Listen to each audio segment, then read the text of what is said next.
नमस्कार साथियों, स्वागत है आपका दृष्टि पीसीएस के target state PCS 2024 current affairs revision series program में।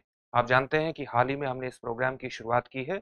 हाल ही में आपके कई स्टेट पीसीएस के एग्जाम होने वाले हैं, चाहे वो उत्तर प्रदेश हो, बिहार हो या राजस्थान हो। इन सभी परीक्षाओं में आपके करंट अफेयर्स की तैयारी को बेहतर करवाने के लिए, उसको दुरुस्त करने के लिए हमने इस प्रोग्राम की शुरुआत की है। आज हम इस प्रोग्राम में 2 महीनों को कवर करेंगे। एक महीना होगा दिसंबर 2023 और दूसरा महीना होगा जनवरी 2024। इन दोनों महीनों के करंट अफेयर्स को हम इस प्रोग्राम के अंतर्गत समेटने की कोशिश करेंगे। प्रोग्राम का नाम है target state PCS 2024 current affairs revision series program. 2 महीने आज के प्रोग्राम में कवर होंगे, दिसंबर 2023 और जनवरी 2024। तो अपने प्रोग्राम की शुरुआत करते हैं और सबसे पहले दिसंबर के कुछ महत्वपूर्ण दिवस पर बात करने की कोशिश करते हैं। इन महत्वपूर्ण दिवस से संबंधित प्रश्न स्टेट पीसीएस एग्जामिनेशन में पूछे जाते रहे हैं, इसलिए महीने के सही दिवसों के बारे में जानकारी होना हमारे लिए स्टेट पीसीएस एग्जामिनेशन के दृष्टिकोण से विशेष रूप से महत्वपूर्ण हो जाता है। तो 1 दिसंबर को कौन सा दिवस मनाया जाता है? 1 दिसंबर को दिवस मनाया जाता है विश्व एड्स दिवस। विश्व एड्स दिवस 2023 की थीम इस बार क्या थी? थीम थी समुदायों को नेतृत्व करने दें। एड्स की समस्या के समाधान के लिए जरूरी है कि समुदाय की लीडरशिप को एस्टेब्लिश किया जाए, यानी उसके नेतृत्व को स्थापित किया जाए और समुदायों की भागीदारी को स्थापित करके एड्स का उन्मूलन किया जाए। इसी को ध्यान में रखते हुए विश्व एड्स दिवस 2023 की थीम थी समुदायों को नेतृत्व करने दे। अगला कौन सा महत्वपूर्ण दिवस है? 2 दिसंबर को राष्ट्रीय प्रदूषण नियंत्रण दिवस। ये दिवस विशेष रूप से महत्वपूर्ण है क्योंकि पर्यावरण की समस्या जिस तरह से लगातार बढ़ती जा रही है, उसी को ध्यान में रखते हुए पर्यावरण के प्रति जागरूक होना लोगों का बेहद आवश्यक है। और इसी को ध्यान में रखते हुए राष्ट्रीय पर्यावरण प्रदूषण प्रदूषण नियंत्रण दिवस राष्ट्रीय प्रदूषण नियंत्रण दिवस मनाया जाता है 2 दिसंबर को। इस बार की थीम थी स्वच्छ और स्वस्थ ग्रह के लिए सतत विकास।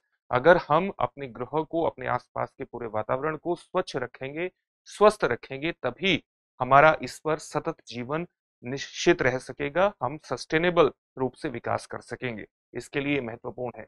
3 दिसंबर को मनाया जाता है अंतर्राष्ट्रीय विकलांग दिवस। 4 दिसंबर को भारतीय नौसेना दिवस मनाया जाता है। कई एग्जामिनेशन में पूछा जा चुका है, इसलिए आप इसको याद कर लीजिएगा कि भारतीय नौसेना दिवस कब मनाया जाता है? 4 दिसंबर को। इसी तरह से विश्व मृदा दिवस मनाया जाता है 5 दिसंबर को। और इस बार के विश्व मृदा दिवस की थीम थी मिट्टी और जल, जीवन का स्रोत। मिट्टी हो और चाहे जल हो, दोनों ही जीवन के महत्वपूर्ण मूलभूत स्रोतों में शामिल होते हैं और यही इस बार की थीम थी वर्ष 2023 की विश्व मृदा दिवस की। अगला जो दिवस महत्वपूर्ण है वो है 9 दिसंबर का। 9 दिसंबर को हम मनाते हैं अंतर्राष्ट्रीय भ्रष्टाचार विरोधी दिवस। भ्रष्टाचार किसी भी समाज के लिए एक महत्वपूर्ण पीछे ले जाने वाली चीज होती है और इसलिए भ्रष्टाचार जब समाज को पीछे धकेलता है तो इसके उन्मूलन के प्रयास किए जाने चाहिए, लोगों में इसके प्रति जागरूकता होनी चाहिए। इसी को ध्यान में रखते हुए हम अंतर्राष्ट्रीय भ्रष्टाचार विरोधी दिवस मनाते हैं 9 दिसंबर को। 10 दिसंबर को मनाया जाता है अंतर्राष्ट्रीय मानवाधिकार दिवस। ये भी महत्वपूर्ण है, इसको भी आप याद रखिएगा।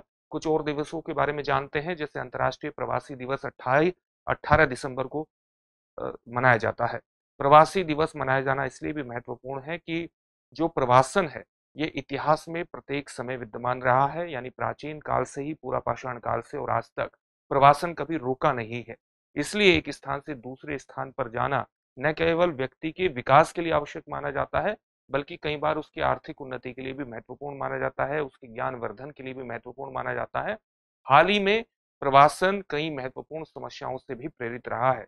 जैसे यूरोप में जो प्रवासन रहा है वो अफ्रीका से जलवायु परिवर्तन की समस्या के कारण भी रहा है और पश्चिम एशिया और उत्तरी अफ्रीका में बढ़ते संघर्षों के कारण भी रहा है, यानी इसका एक नकारात्मक इम्पैक्ट भी है। प्रवासन के प्रति जागरूकता को बढ़ाने के लिए ही ये दिवस मनाया जाता है, अंतर्राष्ट्रीय प्रवासी दिवस 18 दिसंबर को। इसी तरह से एक महत्वपूर्ण दिवस है 24 दिसंबर का, राष्ट्रीय उपभोक्ता अधिकार दिवस। उपभोक्ता अपने अधिकारों के प्रति जागरूक रहें, इसी को ध्यान में रखते हुए राष्ट्रीय उपभोक्ता अधिकार दिवस भारत द्वारा मनाया जाता है 24 दिसंबर को। इस बार के उपभोक्ता दिवस की जो थीम रही थी वो रही थी स्वच्छ ऊर्जा के माध्यम से उपभोक्ताओं को सशक्त बनाना, उनका एम्पावरमेंट करना। अब हम कुछ महत्वपूर्ण राष्ट्रीय खबरों पर चर्चा करेंगे और राष्ट्रीय खबरों में हमारी सबसे पहली खबर होगी कि हाल ही में भारत ने 3 महत्वपूर्ण कानूनों को भारत के राष्ट्रपति ने हस्ताक्षरित किया है और ये 3 कानून एक तरह से भारत में विधि शासन को स्थापित करने के अंतर्गत विधि के शासन को स्थापित करने के अंतर्गत महत्वपूर्ण है। राष्ट्रपति द्वारा 3 आपराधिक संहिता विधेयक को मंजूरी प्रदान की गई है। 25 दिसंबर 2023 को राष्ट्रपति द्वारा इसको हस्ताक्षर इन 3 संहिताओं को पर हस्ताक्षर किए गए हैं और ये सभी कानून 1 जुलाई 2024 से प्रभावी हुए हैं। इसमें पहला कानून है भारतीय न्याय संहिता, जिसको बीएनएस के नाम से भी जानते हैं, भारतीय न्याय संहिता यानी बीएनएस 2023। भारतीय दंड संहिता 1860 की जगह पर इसको लाया गया है। इसमें 20 अध्याय हैं और 358 धाराएं इसमें शामिल की गई हैं, जबकि आईपीसी यानी इंडियन पीनल कोड में 23 अध्याय शामिल थे और 511 धाराएं थी। अब जो बीएनएस बनाया गया है इसमें 20 अध्याय हैं और 358 धाराओं को शामिल किया गया है। इसके कुछ बेसिक तथ्यों के बारे में हम बात करेंगे। भारतीय नागरिक सुरक्षा विधेयक या भारतीय नागरिक सुरक्षा संहिता 2023 को भी राष्ट्रपति ने हस्ताक्षरित किया है और ये भी 1 जुलाई 2024 से प्रभावी हुई है। दंड प्रक्रिया संहिता यानी सीआरपीसी 1973 के स्थान पर इसको लाया गया है। इसमें 531 धाराओं को शामिल किया गया है, जबकि जो सीआरपीसी 1973 थी उसमें 484 धाराएं थी। इसी प्रकार से भारतीय साक्ष्य अधिनियम 2023 को लाया गया है और ये भारतीय साक्ष्य अधिनियम 1872 की जगह पर आया है। इसमें कितनी धाराओं को शामिल किया गया है? इसमें सेक्शन शामिल है 170, जबकि जो पुराना भारतीय साक्ष्य अधिनियम 1872 था उसमें कितने सेक्शन शामिल थे? उसमें सेक्शन शामिल थे 167। अगर आप इस विषय पर एक विस्तृत जानकारी हासिल करना चाहते हैं तो आप हमारे एक इन न्यूज प्रोग्राम को देख सकते हैं। इस प्रोग्राम का एक सामान्य कटआउट आपको यहाँ दिया गया है। नए आपराधिक कानून, इनके बारे में संपूर्ण जानकारी हासिल करने के लिए हमारे YouTube चैनल पर आप इस वीडियो को देख सकते हैं। हम आगे बढ़ते हैं और सबसे पहले नए जो कानून बनाए गए हैं उनके बारे में कुछ और महत्वपूर्ण तथ्यों को जानने की कोशिश करते हैं, जहां पर आपको चीजें स्पष्ट होनी चाहिए। में कौन से महत्वपूर्ण तथ्य हैं? जैसे सामूहिक बलात्कार के केस में 20 साल की सजा का निर्धारण किया गया है या उम्र कैद भी हो सकती है, यानी 20 साल की सजा के साथ साथ उम्र कैद की सजा का भी प्रावधान सामूहिक बलात्कार के केस में किया गया है। उसी तरह से नाबालिग से अगर कोई रेप होता है तो उस स्थिति में भी उम्र कैद और फांसी जैसी सजाओं के प्रावधान किए गए हैं। भीड़ द्वारा हत्या, जिसको आप मॉब लिंचिंग के नाम से जानते हैं, उसमें भी फांसी की सजा का प्रावधान किया गया है। किसी केस के बारे में, किसी केस में 90 दिनों के भीतर क्या क्या हुआ इसकी जानकारी पीड़ित को उपलब्ध करानी होगी, ये भी इन कानूनों में प्रावधान किया गया है। पहली बार आतंकवाद को परिभाषित किया गया है और आतंकवाद से संबंधित जो मुख्य धारा बनाई गई है वो है धारा 113। आतंकवाद को कहा गया है कि देश की एकता, अखंडता, सुरक्षा या आर्थिक सुरक्षा को खतरा पहुंचाना और लोगों में आतंक पैदा करना ही आतंकवाद है। इस रूप में इसको परिभाषित किया गया है। अब हमने सामान्य जानकारी इन कानूनों के बारे में हासिल कर ली है। हम अपने प्रोग्राम में आगे बढ़ेंगे, लेकिन उससे पहले आपके लिए एक सूचना है और सूचना ये है कि हमारे अलग अलग शाखाओं पर, दृष्टि आईएएस संस्थान की अलग अलग शाखाओं पर कुछ महत्वपूर्ण कोर्स हिंदी माध्यम में प्रारंभ हुए हैं। जैसे लखनऊ में हमारा हिंदी माध्यम में यूपी पीसीएस का जीएस फाउंडेशन बैच प्रारंभ हो रहा है 15 अक्टूबर से और इसकी टाइमिंग रहेगी शाम 6:15 बजे। इसको ध्यान में रखिएगा। हिंदी माध्यम का हमारे लखनऊ शाखा में यूपी पीसीएस का जीएस फाउंडेशन बैच प्रारंभ हो रहा है। कब से प्रारंभ हो रहा है? 15 अक्टूबर से, और इसका जो समय रहेगा वो रहेगा 6:15 बजे। इसी प्रकार से जो हमारा आरएएस का फाउंडेशन बैच है वो भी हिंदी माध्यम में प्रारंभ हो रहा है और इसका दिनांक होगा 14 अक्टूबर। तो 14 अक्टूबर को ये प्रारंभ हो रहा है और इसकी जो समय रहेगा इसका 5:30 बजे। तो ये कोर्स हमारे प्रारंभ हो रहे हैं, इनमें बिल्कुल भी एडमिशन लेना मत भूलिए। इन शाखाओं के पास अगर आप स्थित हैं तो इन शाखाओं में जाकर के अपने एडमिशन को सुनिश्चित करिए और साथ ही एक प्रशासन में जाने के लिए अपनी भूमिका की पृष्ठभूमि बनाइए, यानी अपनी तैयारी की पृष्ठभूमि का निर्माण करिए और सफलता की दिशा में अपना पहला कदम जरूर बढ़ाइए इन कोर्स में एडमिशन लेकर के। अपने टॉपिक की तरफ बढ़ते हैं और फिर से अपने टॉपिक पर आते हैं। अगली जो हमारी खबर है वो दूरसंचार अधिनियम से जुड़ी हुई है, दूरसंचार अधिनियम 2023। इसको राष्ट्रपति ने कब हस्ताक्षरित किया है? राष्ट्रपति द्वारा 25 दिसंबर 2023 को इसको हस्ताक्षरित किया गया है। ये किस अधिनियम के स्थान पर लाया गया है? 138 साल पुराने टेलीग्राम अधिनियम 1885 की ये जगह लेगा। साथ ही कुछ महत्वपूर्ण पुराने कानूनों में संशोधन भी किए गए हैं, जैसे इसके माध्यम से भारतीय वायरलेस टेलीग्राम अधिनियम 1933 और ट्राई एक्ट 1997 में भी संशोधन किए गए हैं। तो इसको विशेष तौर से याद रखिएगा। और telecommunication regulation authority of India इसकी पूरी फॉर्म है, आप जानते ही होंगे। अगली खबर की तरफ बढ़ते हैं और अगली खबर हमारी जुड़ी हुई है जम्मू कश्मीर से। जम्मू कश्मीर में हाल ही में एक महत्वपूर्ण अधिनियम लाया गया था। कौन सा लाया गया था? जनवरी महीने में जम्मू कश्मीर आरक्षण और पुनर्गठन संशोधन विधेयक 2023 लाया गया था। इसके माध्यम से कई प्रकार के परिवर्तन लाए गए हैं। ये परिवर्तन किस प्रकार के हैं? परिवर्तन इस प्रकार से हैं कि जम्मू कश्मीर विधानसभा में कुल सीटों की संख्या 107 से बढ़ा करके 114 करने का प्रस्ताव इस संशोधन अधिनियम में किया गया है, इस विधेयक में किया गया है। इसके अंतर्गत ये प्रावधान किया गया है कि जम्मू कश्मीर में जो विधानसभा की सीटें होंगी वो 7 सीटें एससी समुदाय के लिए आरक्षित होंगी, यानी शेड्यूल कास्ट समुदाय के लिए आरक्षित होंगी, और उसी प्रकार से 9 सीटें एसटी यानी शेड्यूल ट्राइब के लिए आरक्षित होंगी, अनुसूचित जनजाति के लिए आरक्षित होंगी। इसके अनुसार, इस विधेयक के अनुसार पोक यानी पाकिस्तान ऑक्यूपाइड कश्मीर, पाकिस्तान द्वारा अधिकृत कश्मीर की से कब्जा समाप्त होने तक विधानसभा की 24 सीटें रिक्त रहेंगी। यानी जिस हिस्से को पाकिस्तान द्वारा अधिकृत किया गया है उसके लिए भी सीटों का निर्धारण किया गया है, और जब तक वो हिस्सा वापस हमारे पास नहीं आ जाता है तब तक उसकी 24 सीटें रिक्त रहेंगी। आगे बढ़ते हैं। अनुच्छेद 370 पर सर्वोच्च न्यायालय के निर्णय के बारे में भी हमें जान लेना चाहिए। आप जानते हैं कि अगस्त 2019 में भारत सरकार द्वारा हमारे संविधान के अनुच्छेद 370 और साथ ही 35A में व्यापक संशोधन के माध्यम से जम्मू एंड कश्मीर के काफी विशिष्ट दर्जे को समाप्त कर दिया गया था। तो सुप्रीम कोर्ट ने 5-0 के फैसले से केंद्र सरकार के अनुच्छेद 370 और अनुच्छेद 335A में संशोधन करने को वैध ठहराया है, और अगस्त 2019 में संसद ने अनुच्छेद 370 और अनुच्छेद 35A के तहत जम्मू कश्मीर को दिए गए विशेषाधिकारों को समाप्त करने की मंजूरी प्रदान की थी, और 31 अक्टूबर 2019 से जम्मू कश्मीर और लद्दाख को 2 अलग-अलग केंद्र शासित प्रदेशों के रूप में पुनर्गठित भी किया गया था। तो ये एक महत्वपूर्ण जानकारी है, इसके बारे में भी आपको जानकारी प्राप्त हो गई। अब अगले तथ्य की तरफ बढ़ते हैं, अगली खबर की तरफ बढ़ते हैं।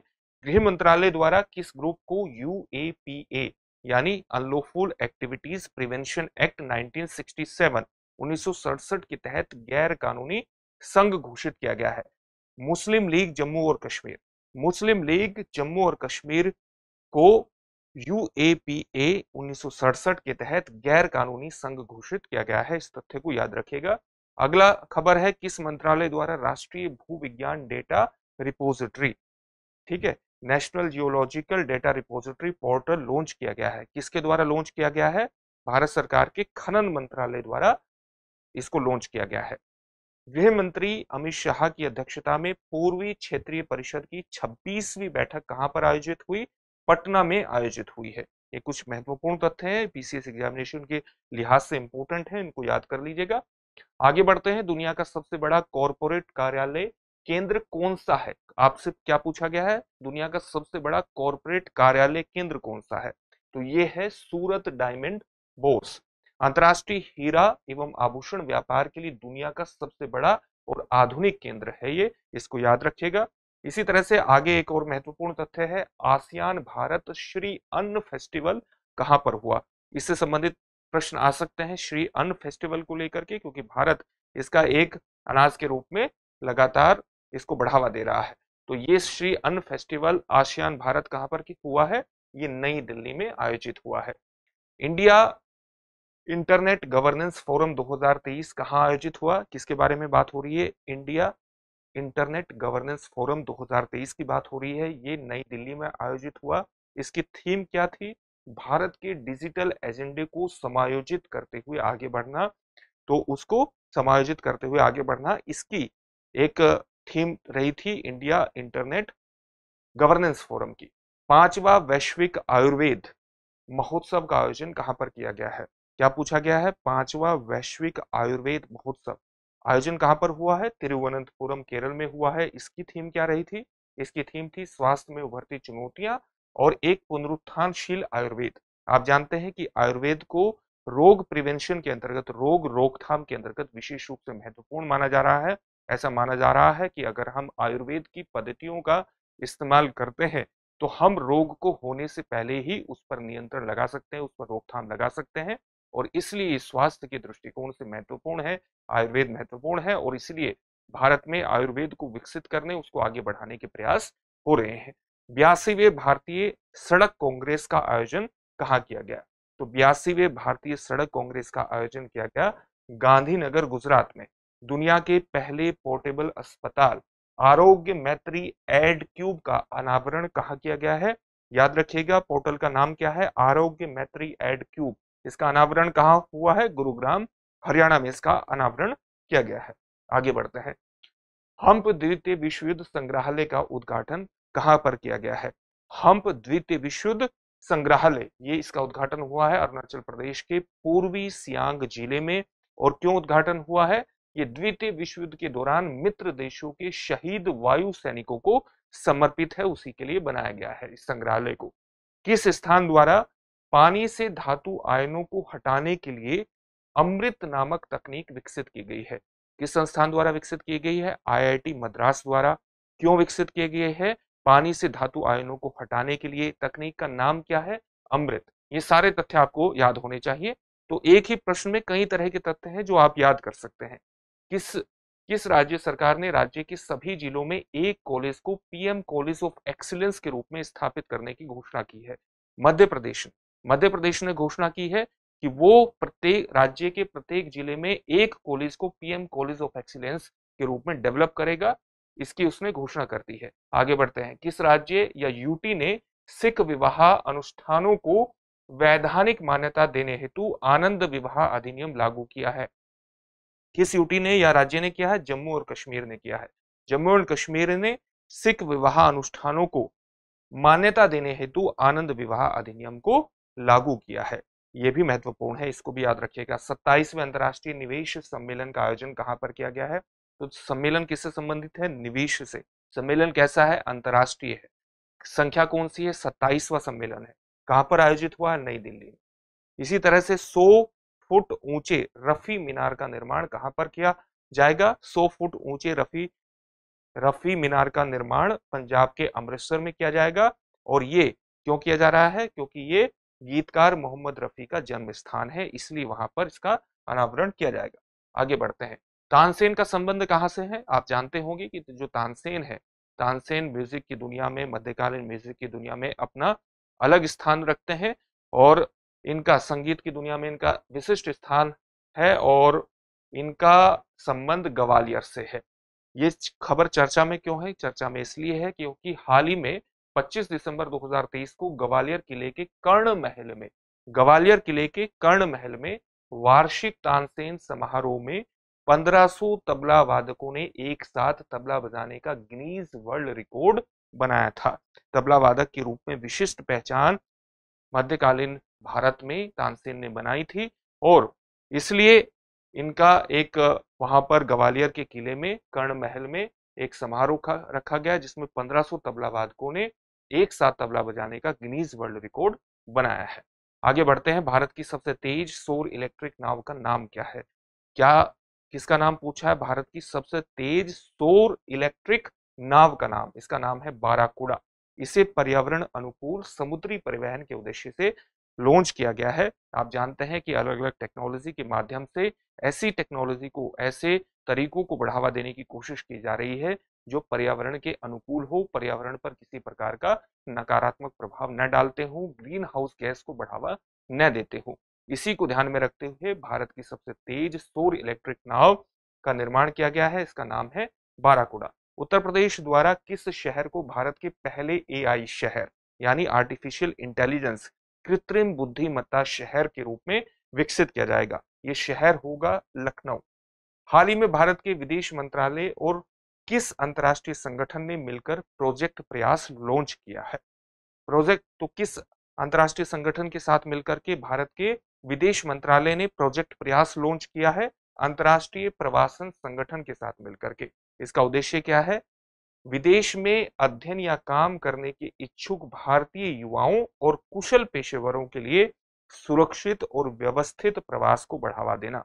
आप जानते हैं कि भारत से बहुत से छात्र और पेशेवर बाहर काम करने जाते हैं, दूसरे देशों में काम करने जाते हैं, तो उनके वहां पर सुरक्षा और वह व्यवस्थित प्रवास को बढ़ावा देने के लिए भारत के विदेश मंत्रालय ने इस अंतर्राष्ट्रीय संगठन के साथ मिलकर के प्रोजेक्ट प्रयास शुरू किया है और ये अंतर्राष्ट्रीय संगठन है अंतर्राष्ट्रीय प्रवासन संगठन।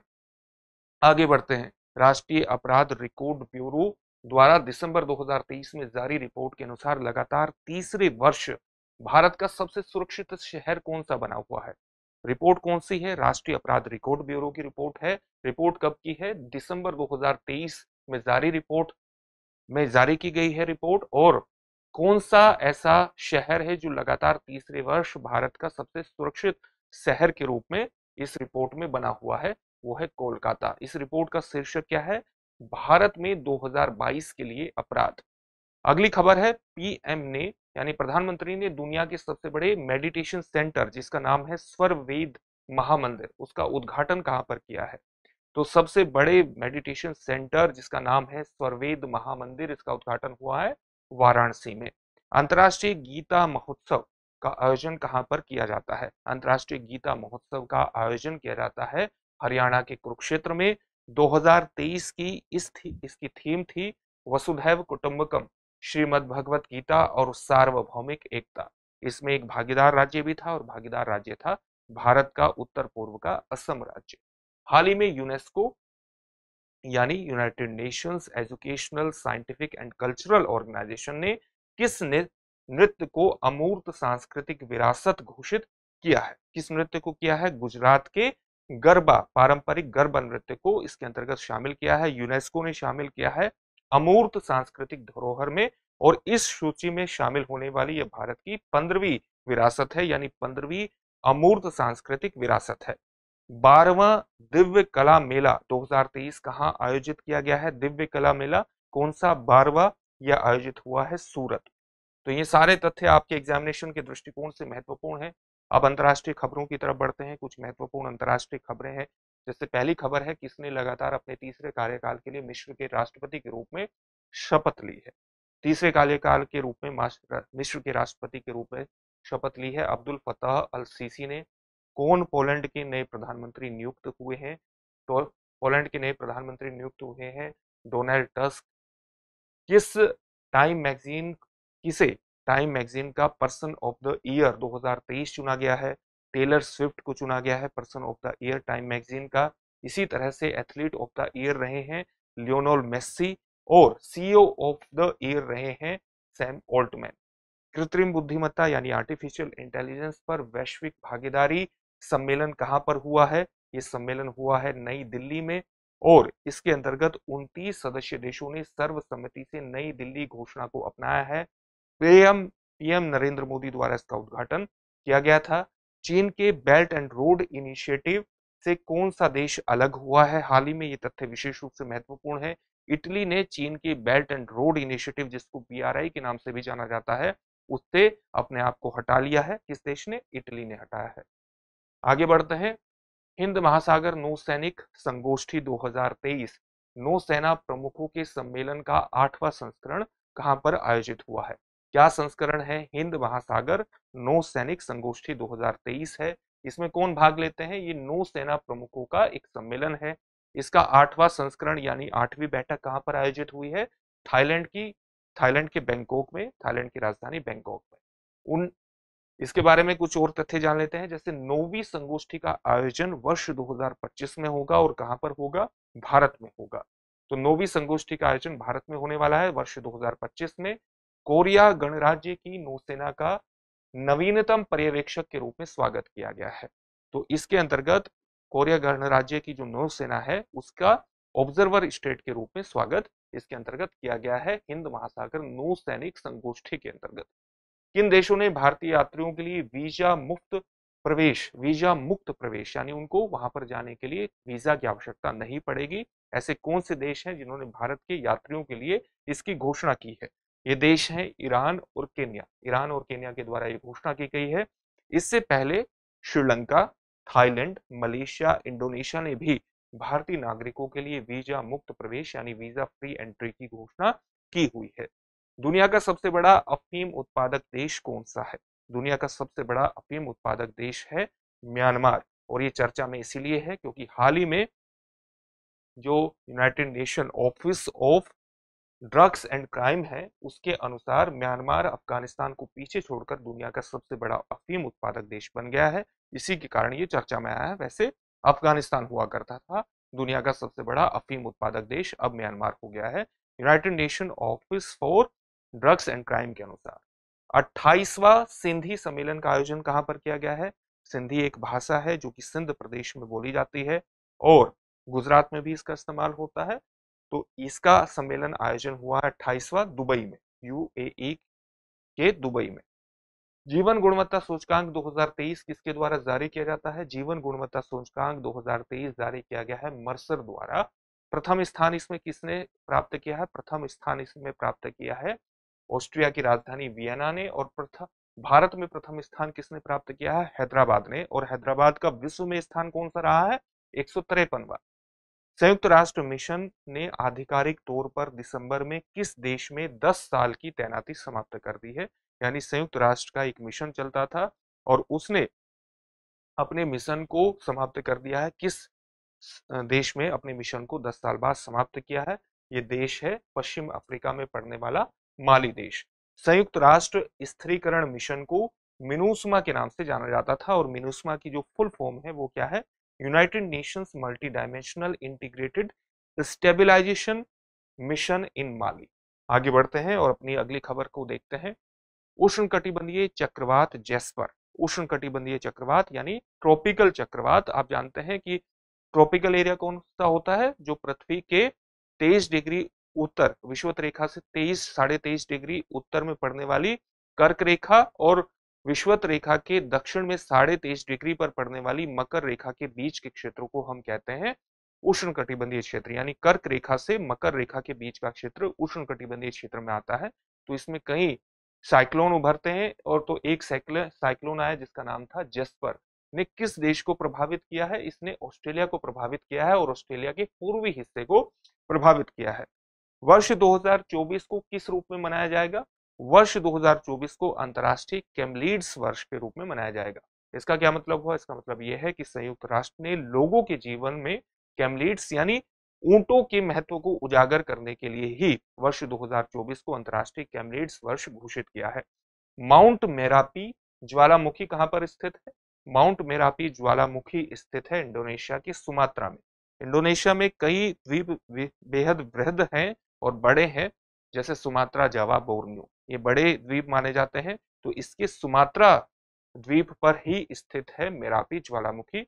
वर्ष कौन सा 2024 के पाकिस्तान आम चुनाव के लिए नामांकन दाखिल करने वाली पहली महिला?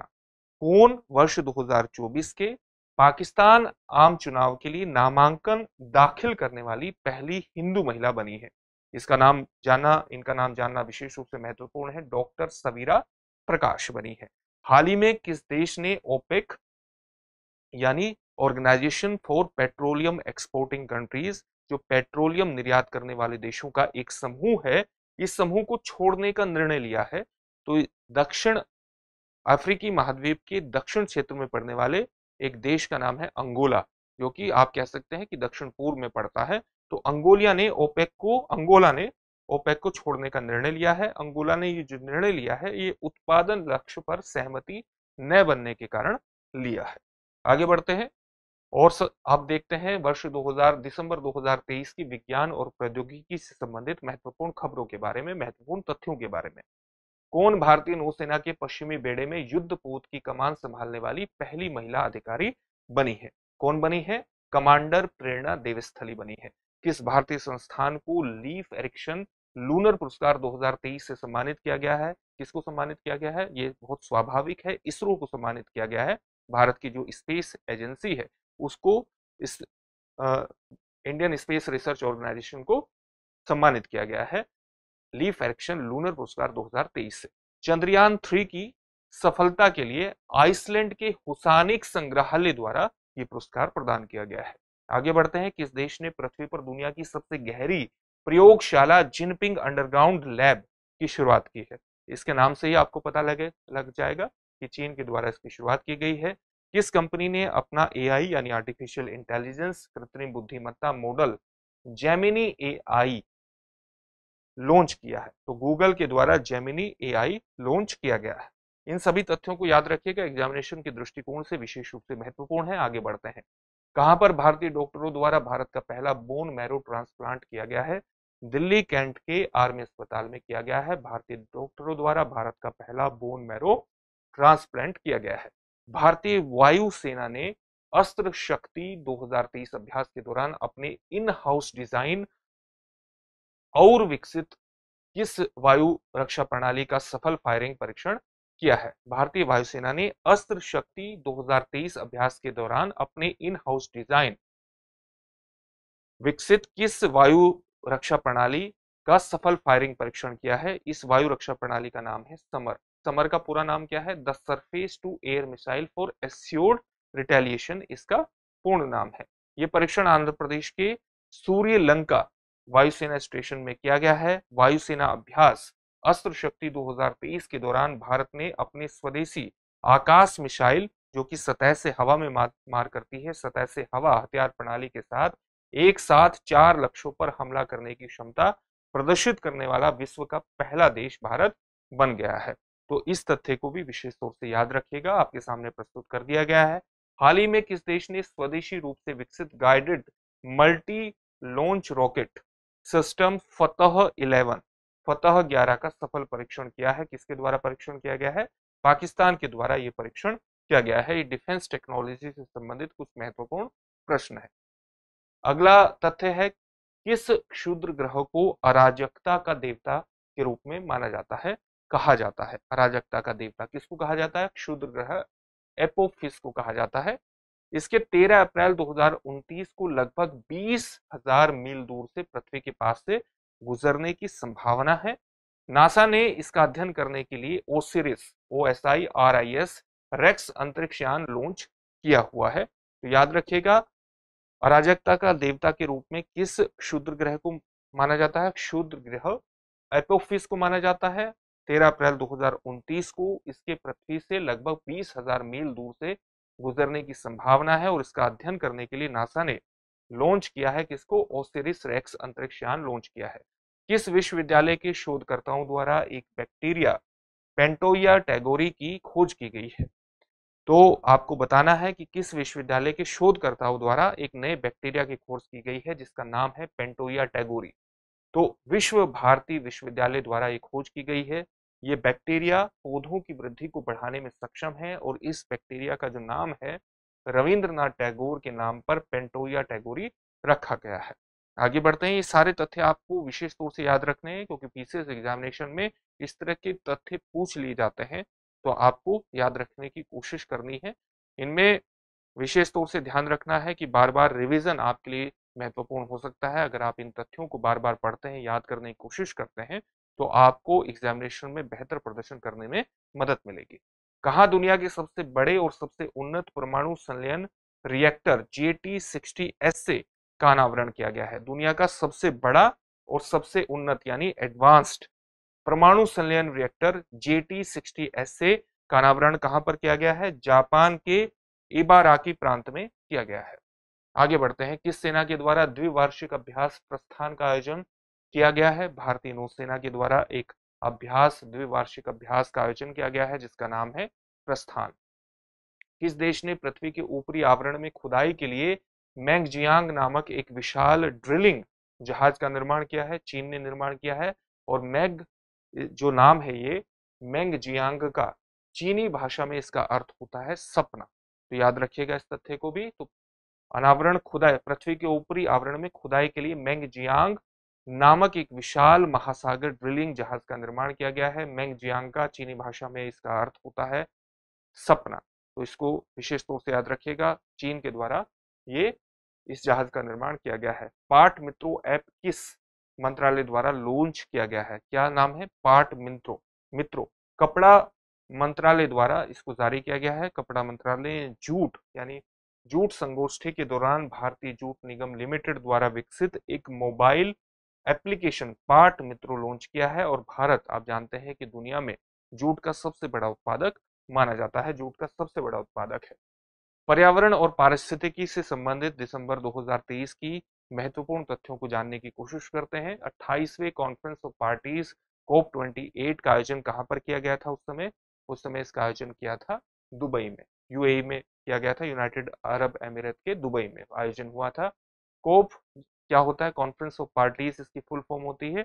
यह है जलवायु परिवर्तन पर संयुक्त राष्ट्र फ्रेमवर्क कन्वेंशन यानी United Nations framework convention on climate change के ढांचे के अंतर्गत होने वाली बैठकों को आप कोप के नाम से जानते हैं, यानी कॉन्फ्रेंस ऑफ पार्टीज के नाम से जानते हैं। इसकी शुरुआत कब से हुई थी? 1992 में स्थापित एक बहुराष्ट्रीय संधि है जलवायु परिवर्तन पर संयुक्त राष्ट्र फ्रेमवर्क कन्वेंशन। इसके परिणाम क्या रहे इसकी बैठक के कोप 28 के? इसके परिणाम यह है कि जलवायु कार्रवाई के लिए निवेश को जुटाने के अंतर्गत जलवायु कार्रवाई यानी जलवायु की समस्या से, जलवायु परिवर्तन की समस्या से निपटने के लिए, तुरंत कार्रवाई करने के लिए हमें फंड की आवश्यकता है और उसके लिए निवेश को बढ़ाने के लिए एक नए कोष की शुरुआत की गई है संयुक्त अरब अमीरात द्वारा, जिसका नाम है जलवायु निवेश कोष। अल्टेरा के नाम से इसको जाना जाएगा। इसको शुरू किया गया है। इसका लक्ष्य क्या है? इसका लक्ष्य है वर्ष 2030 तक वैश्विक स्तर पर $250 बिलियन जुटाना। इसी सम्मेलन के दौरान यानी कोप 28 सम्मेलन के दौरान ही भारत के मिशन रिवर सिटीज अलायंस से प्रेरित होकर के 9 देशों ने इस सम्मेलन के दौरान global river cities alliance launch किया है। इसमें कौन कौन से देश शामिल हैं? 9 देश कौन कौन से हैं? एक तो भारत हो गया, इसके अलावा यूरोप के 2 महत्वपूर्ण देश हैं, डेनमार्क और नीदरलैंड इसमें शामिल हैं। इसी तरह से अफ्रीका का मिस्र और घाना इसमें शामिल है। एशिया से 3 महत्वपूर्ण देश शामिल हैं, जैसे इसमें भूटान इसमें शामिल हुआ है। उसी प्रकार से भूटान के अलावा कंबोडिया इसमें शामिल हुआ है और जापान इसके अंतर्गत शामिल हुआ है और ऑस्ट्रेलिया भी इसका एक हिस्सा बना है। इस प्रकार से 9 देशों द्वारा ग्लोबल रिवर सिटीज अलायंस की शुरुआत कोप 28 के अंतर्गत की गई है। आगे बढ़ते हैं। यूनिसेफ यानी यूनाइटेड नेशंस चिल्ड्रंस फंड की एक संस्था जनरेशन अनलिमिटेड ने भारत के पर्यावरण, वन और जलवायु परिवर्तन मंत्रालय के सहयोग से कोप 28 सम्मेलन के दौरान ग्रीन राइजिंग पहल शुरू की है। ग्रीन राइजिंग पहल क्या है? दुनिया भर के युवाओं को एक साथ जोड़ने के लिए, पर्यावरण की समस्या से लड़ने के लिए इकट्ठा करने की ये पहल है, ताकि उनके योगदान को स्थापित किया जा सके। दुनिया भर में युवाओं के माध्यम से जलवायु परिवर्तन अनुकूलन को बढ़ावा दिया जा सके, जलवायु परिवर्तन की समस्या से निपटने के लिए। उसी को ध्यान में रखते हुए यूनिसेफ की संस्था जनरेशन अनलिमिटेड ने भारत के पर्यावरण मंत्रालय के साथ मिलकर के ग्रीन राइजिंग पहल की शुरुआत की है। किस स्थान पर चीतों के लिए प्रजनन केंद्र स्थापित किया जाएगा? आप जानते हैं कि भारत प्रोजेक्ट चीता के माध्यम से लगातार कोशिश कर रहा है कि भारत में चीतों का एक पर्यावास स्थापित किया जाए। इसके लिए भारत के प्रयास कई स्तरों पर चल रहे हैं, प्रोजेक्ट चीता के माध्यम से चल रहे हैं। अब चीतों के लिए प्रजनन केंद्र स्थापित करना भी भारत की पहल में शामिल है। तो एक स्थान का चयन इसके अंतर्गत किया गया है। गुजरात के कच्छ जिले के बन्नी घास के मैदान को इसके लिए चुना गया है। कुछ महत्वपूर्ण आप जानते हैं कि सस्टेनेबल डेवलपमेंट गोल, सतत विकास लक्ष्य भारत पूरे विश्व ने तय किए हुए हैं, जो कि वर्ष 2030 तक अलग अलग 17 लक्ष्य हैं जिनको पूरे विश्व के देशों को प्राप्त करना है। इसमें कुछ लक्ष्य पर्यावरण के दृष्टिकोण से महत्वपूर्ण हो जाते हैं। कौन कौन से लक्ष्य हैं? जैसे SDG 30 सस्टेनेबल डेवलपमेंट गोल 13 और 14। जो 13वां गोल है वो किससे संबंधित है? क्लाइमेट एक्शन से संबंधित है। यानी लगातार क्लाइमेट एक्शन से इसलिए है कि जलवायु परिवर्तन की समस्या से जूझने के लिए, लड़ने के लिए हमें एक्शन में आना होगा, हमें कुछ योजनाएं बनानी होगी, उन्हें कार्य रूप देना होगा। इसी प्रकार से जो 14th लक्ष्य है, जो 14वां लक्ष्य है SDG, वो कौन सा है? वो है जल के नीचे जीवन, लाइफ बिलो वाटर। ये 17 लक्ष्य यहाँ पर आपके सामने प्रस्तुत किए गए हैं। आप इनका एक स्क्रीनशॉट भी ले सकते हैं। आगे बढ़ते हैं। अब हम कुछ रिपोर्ट और सूचकांक पर बात करते हैं और वो किससे संबंधित है। पहली रिपोर्ट कौन सी है? यह सूचकांक कौन सा है? जलवायु परिवर्तन प्रदर्शन सूचकांक 2024 में भारत की रैंकिंग क्या है?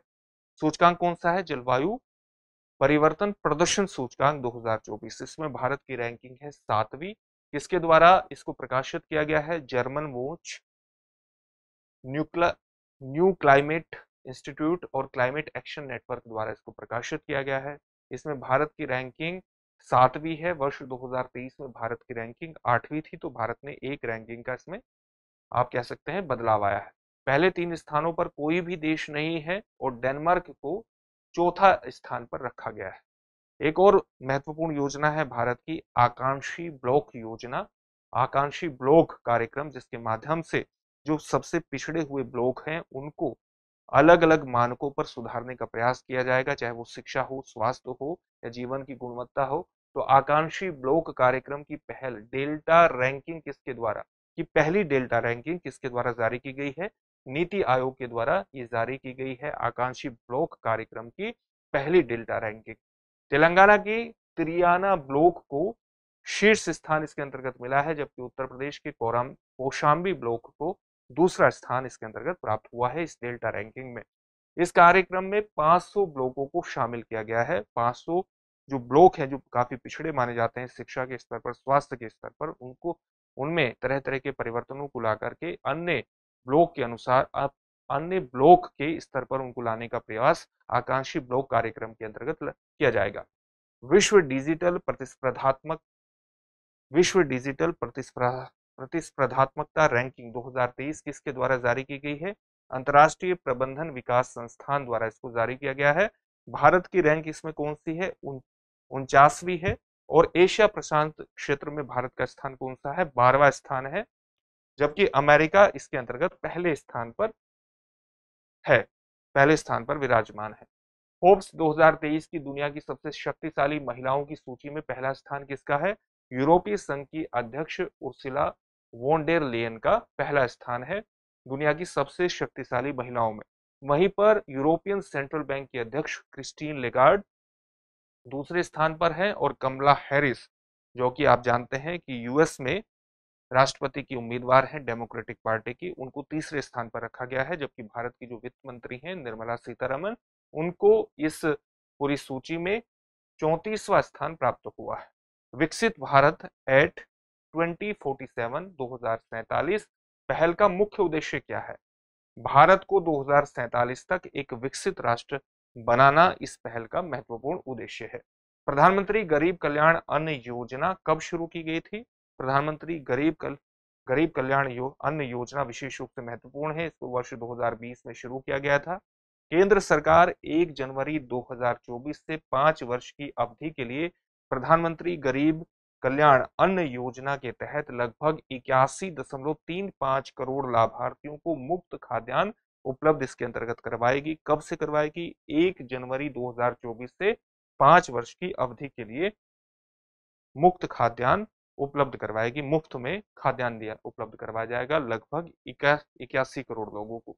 अब हम कुछ पुरस्कारों और सम्मान की बात करते हैं। साहित्य अकादमी पुरस्कार 2023 की बात करते हैं। हिंदी के लिए साहित्य अकादमी पुरस्कार 2023 किसे प्रदान किया गया है? संजीव को प्रदान किया गया है, उनके उपन्यास मुझे पहचानों के लिए। इसी प्रकार से अंग्रेजी में ये पुरस्कार प्रदान किया गया है नीलम शरण गौर को, उनके रेक्विम इन रागा जानकी के लिए। उसी तरह से उर्दू के लिए पुरस्कार दिया गया है सादिका नवाब शहर को, राजदेव की अमराई के लिए उनको प्रदान किया गया है। इंदिरा गांधी शांति पुरस्कार 2023 किसे प्रदान किया गया है?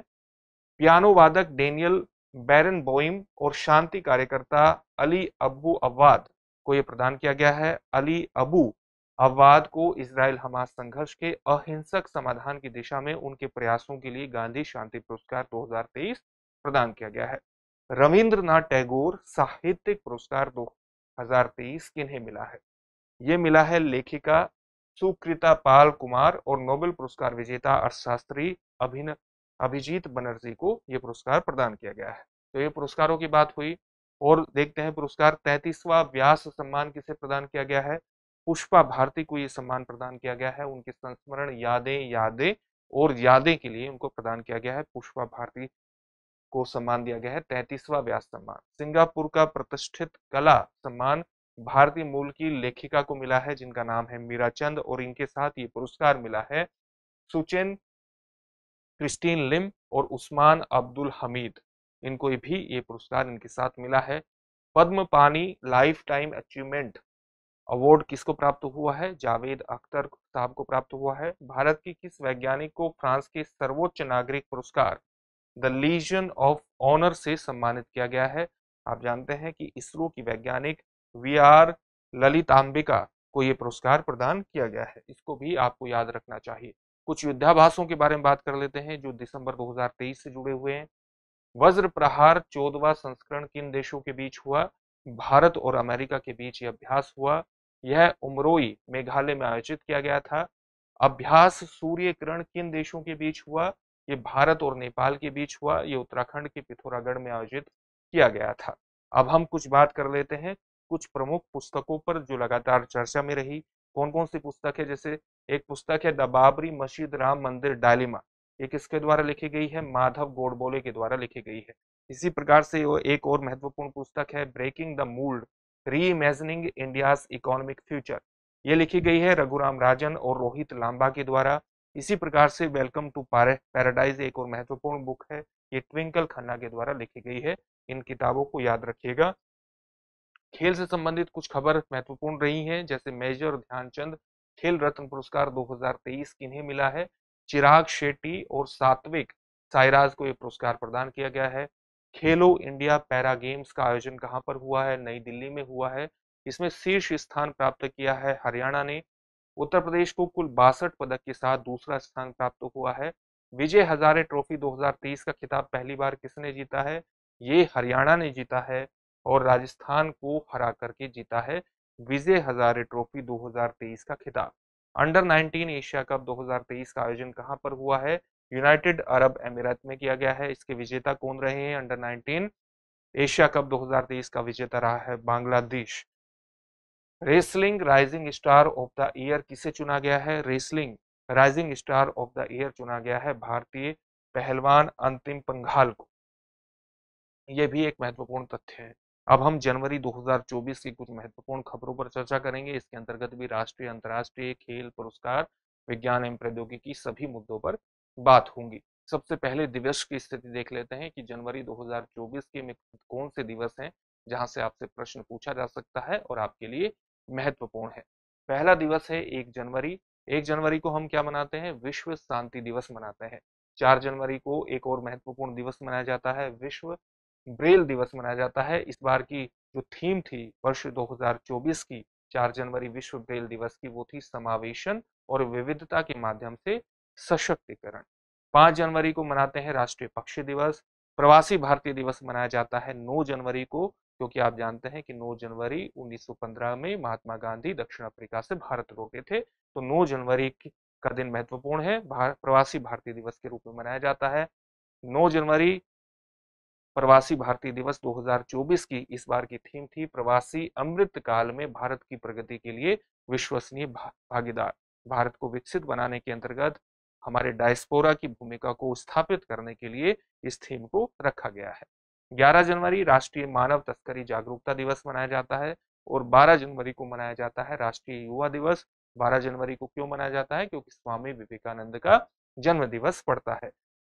इसकी इस बार की थीम थी उठो जागो और अपनी शक्ति को पहचानो, जो कि एक महत्वपूर्ण नारा है या महत्वपूर्ण कोट है स्वामी विवेकानंद का। वही इस बार के राष्ट्रीय युवा दिवस की थीम थी। 15 जनवरी को हम मनाते हैं भारतीय सेना दिवस और 4 दिसंबर को क्या मनाते हैं? भारतीय नौसेना दिवस।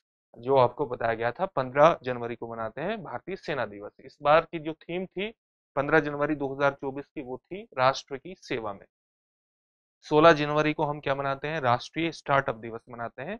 स्टार्टअप को स्थापित करने के लिए, स्टार्टअप को बढ़ावा देने के लिए, उसकी भूमिका को आर्थिक क्षेत्र के साथ साथ सामाजिक समस्याओं के समाधान में स्थापित करने के लिए भारत सरकार स्टार्टअप को बढ़ावा दे रही है और इसी को ध्यान में रखते हुए 16 जनवरी को राष्ट्रीय स्टार्टअप दिवस घोषित किया गया है। 24 जनवरी को हम क्या बनाते हैं? अंतर्राष्ट्रीय शिक्षा दिवस मनाते हैं। इसकी जो इस बार की थीम थी वो थी स्थायी शांति के लिए शिक्षा। 25 जनवरी को हम क्या मनाते हैं? राष्ट्रीय मतदाता दिवस मनाते हैं और इस बार की जो थीम थी वर्ष 2024 की, वो थी मतदान से बढ़कर कुछ नहीं, मैं निश्चित रूप से मतदान करूंगा।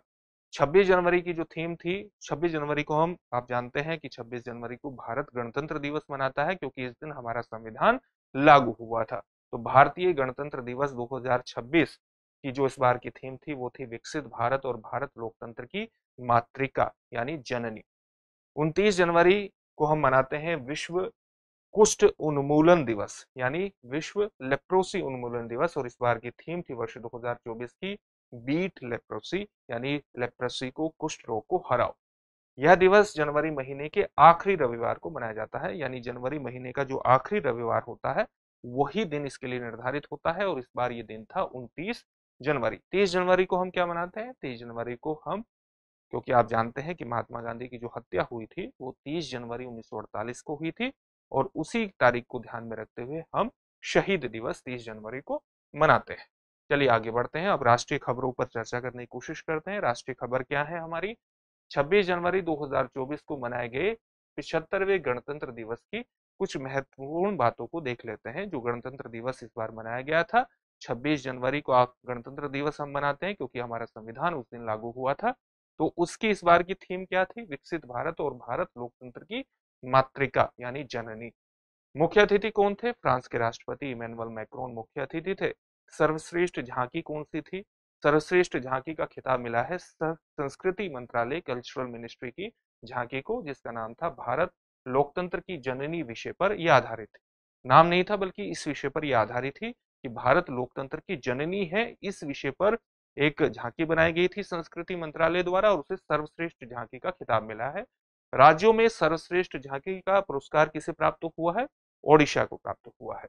इंटरनेशनल पर्पल फेस्ट यानी इंटरनेशनल पर्पल फेस्ट 2024 का आयोजन कहां पर किया गया? इसका आयोजन हुआ गोवा में, और इसका उद्देश्य क्या है? संगीत और नृत्य, म्यूजिक और डांस के माध्यम से दिव्यांग जनों को की प्रतिभा का प्रदर्शन करना, उनकी प्रतिभा संगीत और नृत्य के माध्यम से सामने आए, इसके लिए ही इसका आयोजन हुआ है। हाल ही में किस राज्य सरकार ने 3 से अधिक बच्चे पैदा करने वाली महिलाओं को सरकारी योजनाओं से वंचित कर दिया है?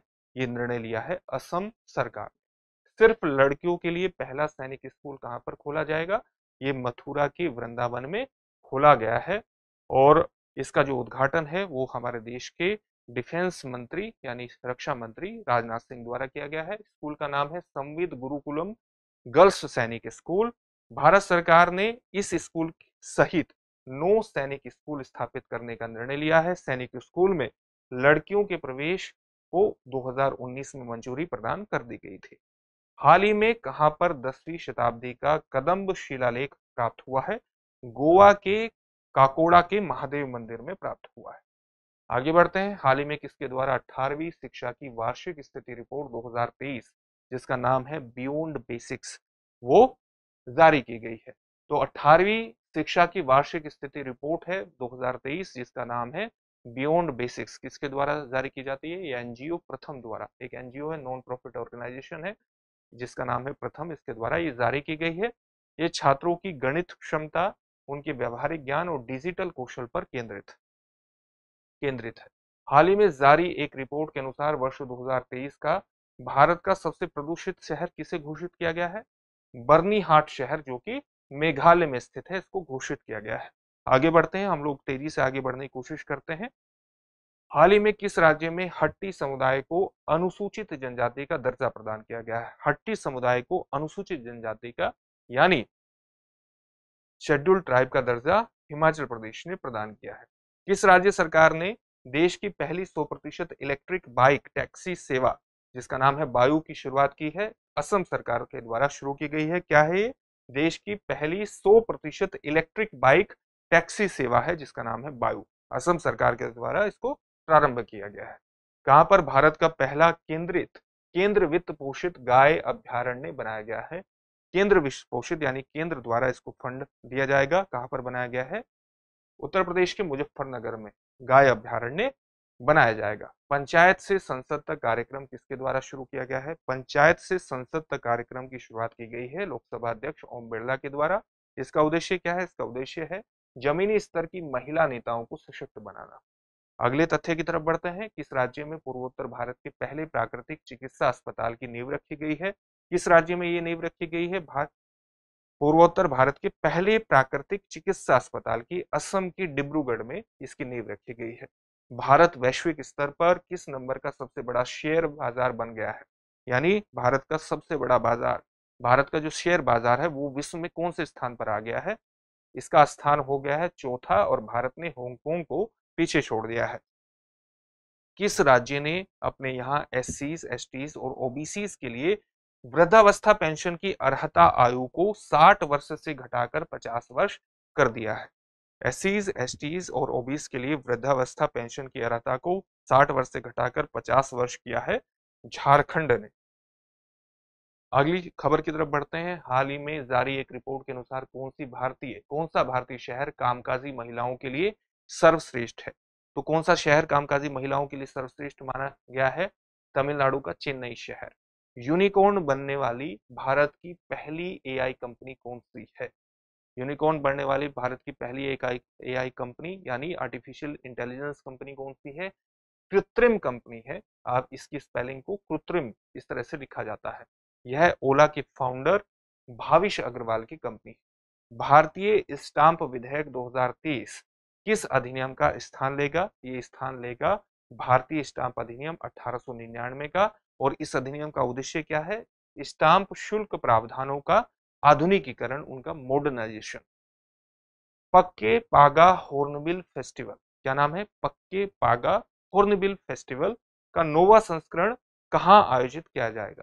ये अरुणाचल प्रदेश में आयोजित किया जाएगा। इससे हमें ये भी पता चलता है कि हॉर्नबिल का विशिष्ट महत्व है अरुणाचल प्रदेश के संदर्भ में। उत्तर पूर्व में हॉर्नबिल पाया जाता है और हॉर्नबिल पर यूपीएससी की प्रारंभिक परीक्षा में प्रश्न आ चुका है, इसलिए विशेष तौर से आप इसको याद रखिएगा। भारत का सबसे लंबा समुद्री पुल कौन सा है? अटल सेतु। इसकी लंबाई कितनी है? 21.8 किलोमीटर। इसका जो 16.5 यानी लगभग 16.5 किलोमीटर जो हिस्सा है वो समुद्र पर है और 5.5 किलोमीटर जो हिस्सा है वो जमीन पर है। 6 लेन वाले इस पुल को Mumbai Trans Harbour Sea Link के नाम से भी जाना जाता है और 2016 में प्रधानमंत्री मोदी द्वारा इसकी आधारशिला रखी गई थी। सागर परिक्रमा चरण 12 कार्यक्रम का आयोजन कहाँ किया गया है? सागर परिक्रमा चरण 12 का आयोजन, कार्यक्रम का आयोजन पश्चिम बंगाल में किया गया है। सागर परिक्रमा केंद्रीय मत्स्य पालन, पशुपालन और डेयरी मंत्री के नेतृत्व में एक मेगा मत्स्य पालन आउटरीच कार्यक्रम है। मत्स्य पालन मतलब मछली पालन आउटरीच कार्यक्रम है। कोचिंग सेंटरों के विनियमन के लिए दिशा निर्देश 2024 के तहत किस आयु वर्ग से कम छात्र वाले छात्रों का नामांकन कोचिंग में नहीं किया जा सकता है? इसके लिए आयु सीमा निर्धारित की गई है 16 वर्ष। 16 वर्ष से कम आयु के छात्रों का नामांकन कोचिंग संस्थानों में नहीं होगा। कोचिंग सेंटर्स ऐसे ट्यूटर्स को नियुक्त नहीं कर सकते जिनकी योग्यता जो है वो स्नातक स्तर से कम है। यानी अगर आप ग्रेजुएशन कर चुके हैं, कोई व्यक्ति ग्रेजुएशन कर चुका है, तभी वो कोचिंग सेंटर्स में ट्यूटर्स के रूप में नियुक्त हो सकता है। योग्य श्री सामाजिक कल्याण योजना किस राज्य में शुरू की गई है? योग्य श्री सामाजिक कल्याण योजना पश्चिम बंगाल ने शुरू की है। इसका उद्देश्य है एससी और एसटी यानी अनुसूचित जाति और अनुसूचित जनजाति के छात्रों के लिए निशुल्क प्रशिक्षण मॉड्यूल प्रदान करना। वाइब्रेंट गुजरात ग्लोबल समिट 2024 कहाँ आयोजित किया गया? गांधीनगर में आयोजित हुआ है। इसमें हिस्सेदारी की है यूएई के राष्ट्रपति मोहम्मद बिन जायद समिट के मुख्य अतिथि रहे हैं। इस कार्यक्रम में मुकेश अंबानी ने सूरत के पास स्थित हजीरा में जो सब अर्ब है सूरत का, हजीरा में भारत की पहली कार्बन फाइबर सुविधा को स्थापित करने की भी घोषणा की है। भारत का पहला सौर एवं सबसे बड़ा आभूषण पार्क कहाँ विकसित किया गया है? नवी मुंबई में विकसित किया गया है। किसने 100 से अधिक भाषाओं में गाना गाकर गिनीज वर्ल्ड रिकॉर्ड बनाया है? सुचेता सतीश के द्वारा ये रिकॉर्ड बनाया गया है। 22 जनवरी 2024 को आकाशवाणी ने कौन सा नया चैनल लॉन्च किया है? आकाशवाणी ने नया चैनल लॉन्च किया है जिसका नाम है आराधना। इसका नाम भी विशेष तौर से आप याद रखिएगा। अब कुछ अंतर्राष्ट्रीय खबरों पर नजर डालते हैं। दुनिया का सबसे ऊंचा राम मंदिर जिसकी ऊंचाई 721 फुट है, उसका निर्माण कहां पर किया गया है? उसका निर्माण किया गया है ऑस्ट्रेलिया के पर्थ शहर में, जो ऑस्ट्रेलिया के पश्चिम हिस्से में पड़ता है। एक महत्वपूर्ण शहर है और पर्थ को आप खासतौर से टेस्ट मैचों के कारण जानते हैं, क्योंकि पर्थ की जो पिच है वो फास्ट बॉलिंग के लिए विशेष रूप से जानी जाती है। पूरी दुनिया भर में काफी मुश्किल होती है वो बैटर्स के लिए।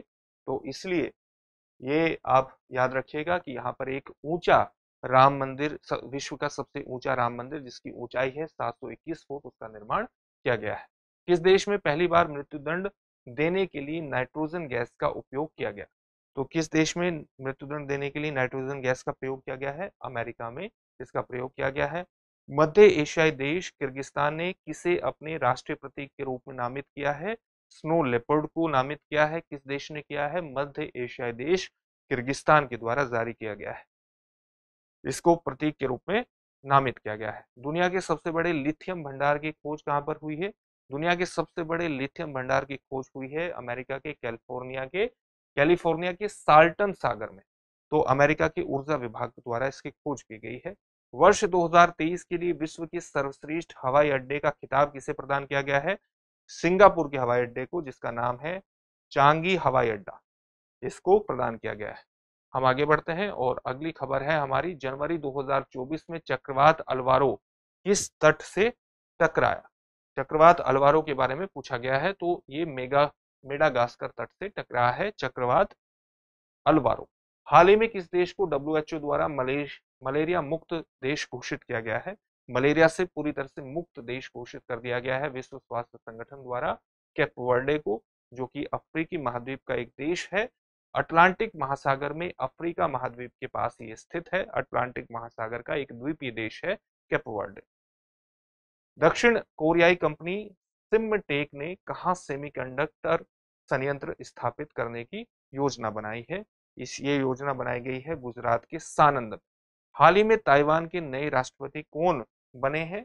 विलियम लाई बने हैं ताइवान के नए राष्ट्रपति। कौन दूसरे कार्यकाल के लिए कांगो के राष्ट्रपति के रूप में चुना गया है? फेलिक्स सिसेकेडी को चुना गया है। 54वें विश्व आर्थिक मंच शिखर सम्मेलन का आयोजन कहां पर किया गया है? स्विट्जरलैंड के दावोस में किया गया है। कौन सा सम्मेलन है? विश्व आर्थिक मंच शिखर सम्मेलन। और नंबर कौन सा है? 54वां।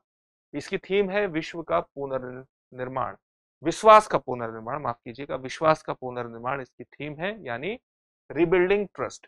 भारत ने शिखर सम्मेलन में लैंगिक समानता और समता के लिए ग्लोबल गुड अलायंस की शुरुआत की है। शिखर सम्मेलन में लैंगिक समानता और समता के लिए भारत द्वारा ग्लोबल गुड अलायंस की शुरुआत की गई है। 19वें गुट निरपेक्ष आंदोलन शिखर सम्मेलन का आयोजन कहां पर किया गया है?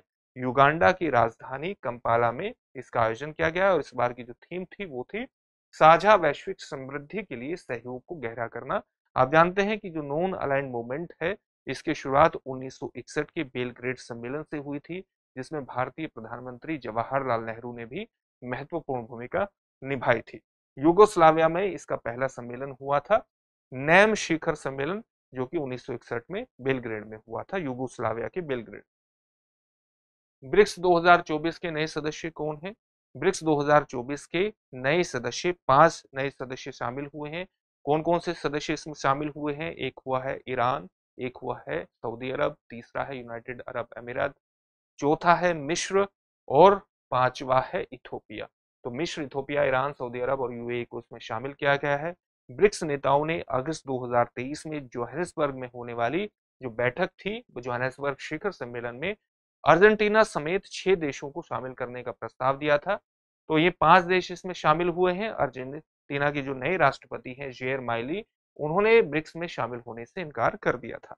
भारत सरकार ने भारत पार्क की स्थापना की योजना कहां पर बनाई है? संयुक्त राज्य अमीरात में ये पार्क स्थापित किया जाएगा, जिसको हम भारत पार्क के नाम से जानेंगे। कौन सा देश नाटो का 32वां सदस्य बना है? ये बना है स्वीडन।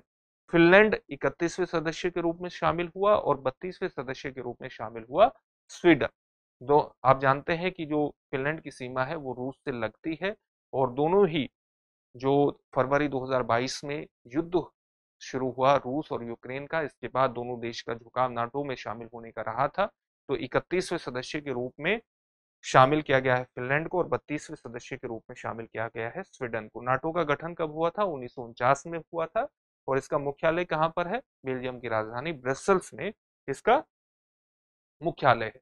अब विज्ञान और प्रौद्योगिकी की कुछ महत्वपूर्ण तथ्यों को देखते हैं। भारतीय सेना ने वर्ष 2024 को किस रूप में मनाने की घोषणा की है? भारतीय नौसेना ने इसको मनाने की घोषणा की है प्रौद्योगिकी अंतर्लयन वर्ष, यानी टेक्नोलॉजी एब्जॉर्प्शन ईयर के रूप में इसको घोषित किया गया है। इसको कई बार इसका जहां पर अनुवाद भी आपको अवशोषण वर्ष के रूप में भी देखने को मिलेगा, प्रौद्योगिकी अवशोषण वर्ष।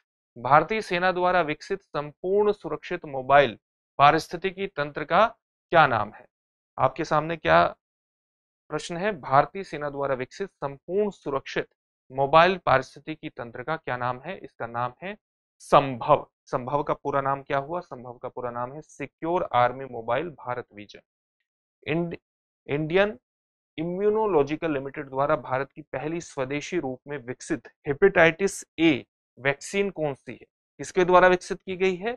इंडियन इम्यूनोलॉजिकल लिमिटेड द्वारा विकसित की गई है। भारत की पहली स्वदेशी रूप से विकसित हेपेटाइटिस ए की वैक्सीन है, जिसका नाम है वैक्सीन हैविश्योर। इसका नाम याद रखिएगा, वैक्सीन हैविश्योर। हेपेटाइटिस ए के लिए वैक्सीन विकसित की गई है स्वदेशी रूप से पहली।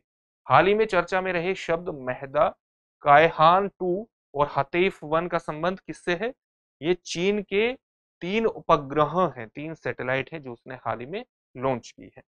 कौन भारतीय सेना की पहली महिला सूबेदार बनी है? इनकी सूबेदार बनी है प्रीति रजक, भारतीय सेना की पहली महिला सूबेदार है।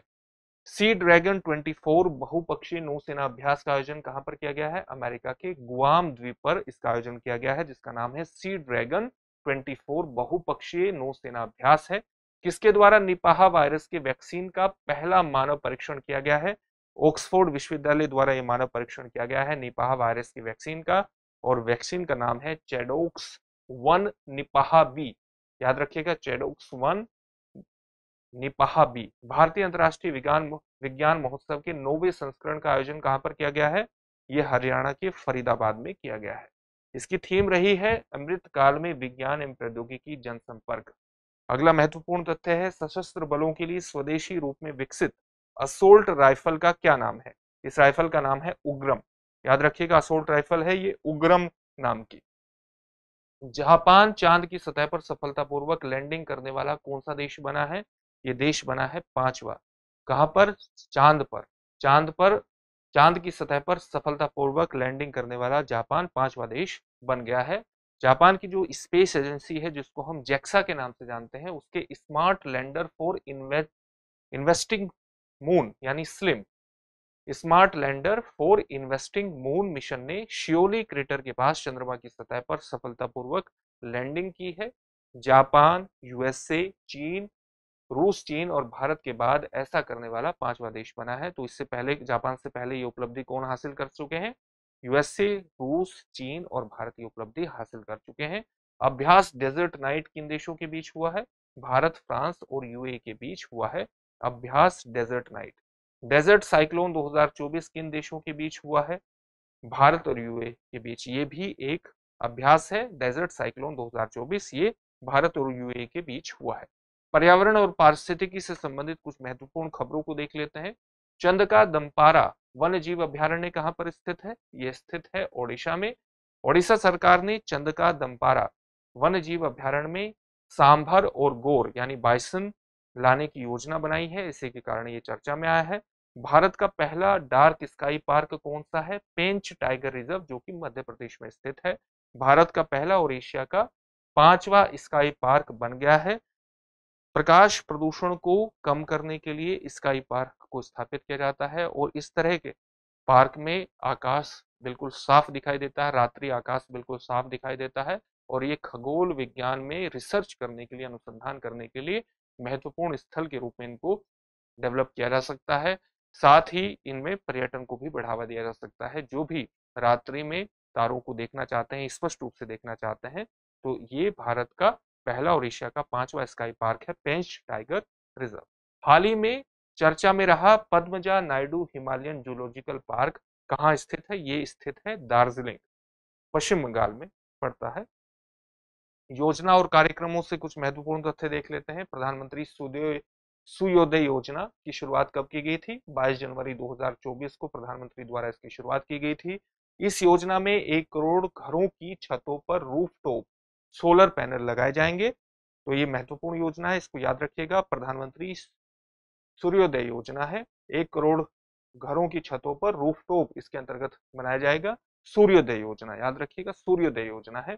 देश की पहली स्वस्थ और स्वच्छ फूड स्ट्रीट प्रसादम की शुरुआत कहाँ की गई है? मध्य प्रदेश के उज्जैन में इसकी शुरुआत की गई है। केंद्रीय स्वास्थ्य एवं परिवार कल्याण मंत्री डॉक्टर मनसुख मंडाविया के द्वारा इसका उद्घाटन किया गया है।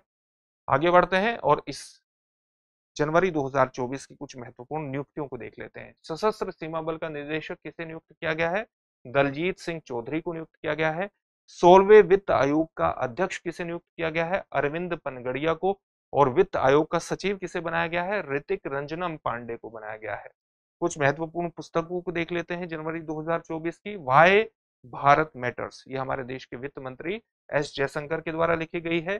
एक महत्वपूर्ण पुस्तक है Gandhi a life in 3 campaigns, ये एमजे अकबर द्वारा लिखी गई है। और संस्कृति के आयाम मनोरमा मिश्रा के द्वारा लिखी गई है। कुछ महत्वपूर्ण किताबें हैं। तो इस प्रकार से आपने देखा ये कुछ महत्वपूर्ण किताबें थी। आगे और देखते हैं कि पुरस्कार और सम्मान से संबंधित कौन कौन सी चीजें महत्वपूर्ण है। हाल ही में आप जानते हैं कि भारत सरकार ने 5 भारत रत्न की घोषणा की थी। तो जनवरी महीने में कर्पूरी ठाकुर को भारत रत्न देने की घोषणा हुई थी और उसके बाद 4 और व्यक्तियों को देने की घोषणा हुई है। किन किन को हुई है? कर्पूरी ठाकुर के अलावा M S Swaminathan, P V Narasimha Rao, Lal Krishna Advani और चौधरी चरण सिंह को। तो वर्ष 2024 में 5 भारत रत्न देने की घोषणा हुई थी। इसी के अलावा पद्म विभूषण पुरस्कार कितने लोगों को प्रदान किया गया है? 5 लोगों को पद्म विभूषण दिया गया है। पद्म भूषण कितने लोगों को देने की घोषणा हुई थी? 17 लोगों को। और पद्मश्री 110 लोगों को देने की घोषणा की गई थी। सर्वश्रेष्ठ फीफा पुरुष खिलाड़ी किसे घोषित किया गया है? लियोनेल मेसी को घोषित किया गया है। और इसी तरह से फ्रांस के ग्रांड प्री में कांस्य पदक किसको मिला है? रवि कुमार दहिया को फ्रांस के ग्रांड प्री में कांस्य पदक प्राप्त हुआ है। किसमें प्राप्त हुआ है? कुश्ती में प्राप्त हुआ है। तो ये भी कुछ महत्वपूर्ण तथ्य है।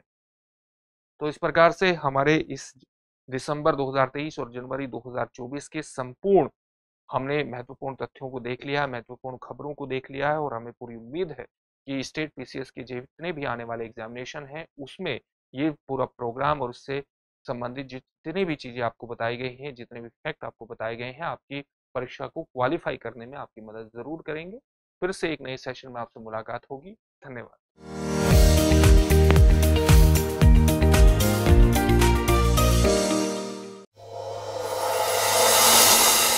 डियर व्यूअर्स, अपने एग्जाम की तैयारी को और बेहतर करने के लिए हमारे चैनल को लाइक, शेयर और सब्सक्राइब करना न भूलें।